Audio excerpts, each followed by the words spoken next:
Miri, senyora Armengol, si des de l'oposició li demanem en relació a tots aquells indicadors és perquè són unes dades dolentes que se venen produint des de fa molt de temps i això afecta a la gent de les Illes Balears. Vostè té síndrome desconsolat ja, vostè li va bé i se creu que tothom li va bé. I això no és així, senyora Armengol.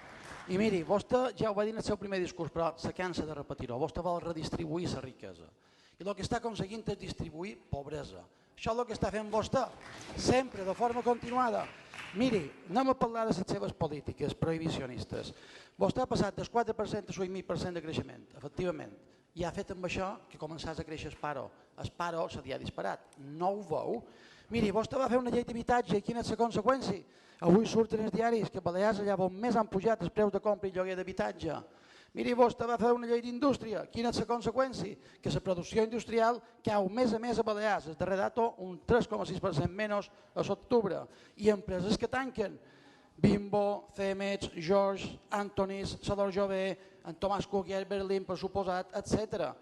Miri, vostè va fer una llei de comerç i quina és la conseqüència? Que en els darrers 4 anys han tancat 649 petits i mitjans comerços i a més el dèficit comercial a Balears ha augmentat un 31,5% la primera meitat de l'any 2019.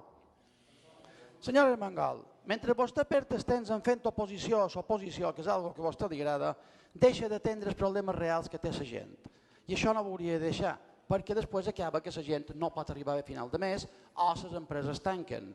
Miri, avui li demano que encara que sigui només per una vegada mos contesti a el que li demanem i mos digui, a veure què fa comptes fer per revertir aquesta situació i no me fugi per les bardisses. Balears cada vegada està pitjor i vostè i el seu govern són els responsables principals. Deixi de negar l'evidència i actuï. Doni pas a